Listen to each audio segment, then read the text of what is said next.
ಬಾರ್ನಲ್ಲಿ ಎಣ್ಣೆ ಹೊಡೆದು ಕಷ್ಟ ಸುಖ ಮಾತನಾಡೋದು ಕಾಮನ್.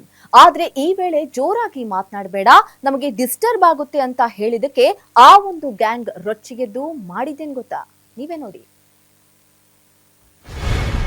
ಬಿಟ್ಬಿಟ್ಟು ಹೋಗಿದ್ದರಿಂದ ಒಳಗಡೆ ಹಾಕೊಂಡು ಬಾಗ್ಲ ಹಾಕ್ಬಿಟ್ಟು ಒಳಗಡೆ ಇದ್ದಿದ್ದು ಅವ್ರನ್ನ ಕರ್ಕೊಂಡು ಕಾಲರ್ ಇಟ್ಬಿಟ್ಟು ಕರ್ಕೊಂಡು ಬಾಗ್ಲ ತಂದು ಚುಚ್ಚಿರೋದು. ಅವ್ರನ್ನ ಚುಚ್ಬಿಟ್ಟು ಗೇಟ್ವರೆಗೂ ಕರ್ಕೊಂಬಂದು ಚುಚ್ಬಿಟ್ಟು ಇದು ಮಾಡಿರೋದು. ಆಮೇಲೆ ಹೋಗಿರೋದು ಅವ್ರ ಮನೆಗೆ.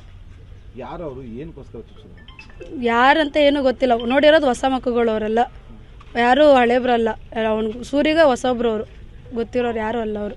ನಂತರ ಮನೆಯಿಂದ ಹೊರಗಿಳಿದು ಪುಟ್ಟ ಮಗು, ಪತ್ನಿ ಮತ್ತು ಸ್ನೇಹಿತನ ಮುಂದೆಯೇ ಬರ್ಬರವಾಗಿ ಚಾಕುವಿನಿಂದ ಇರಿದು ಡ್ರಾಗರ್ನಿಂದ ಚುಚ್ಚಿ ಭೀಕರವಾಗಿ ಕೊಲೆ ಮಾಡಿದ್ದಾರೆ.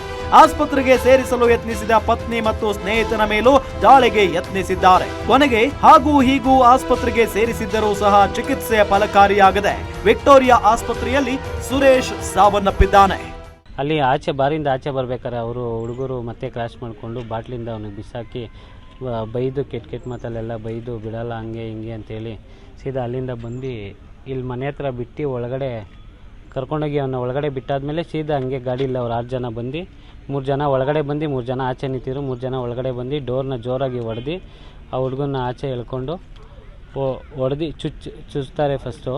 ಸದ್ಯ ಸುರೇಶ್ ಕೊಲೆ ಪ್ರಕರಣ ದಾಖಲಿಸಿಕೊಂಡಿದ್ದ ಬನ್ನೇರುಘಟ್ಟ ಪೊಲೀಸರು ಕೇವಲ 2 ದಿನದಲ್ಲಿ ಕೆಂಚಗಯ್ಯನ ದೊಡ್ಡಿ ನಿವಾಸಿಗಳಾದ ಕಾಂತಿಕುಮಾರ್, ಕಿರಣ್ ಕುಮಾರ್ ಮತ್ತು ಗೋಪಾಲ್ ಜೊತೆ ಓರ್ವ ಬಾಲಾಪರಾಧಿಯನ್ನ ಪೊಲೀಸರು ಅರೆಸ್ಟ್ ಮಾಡಿದ್ದಾರೆ.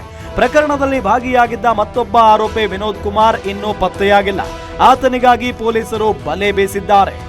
Guarantee news, Anekal.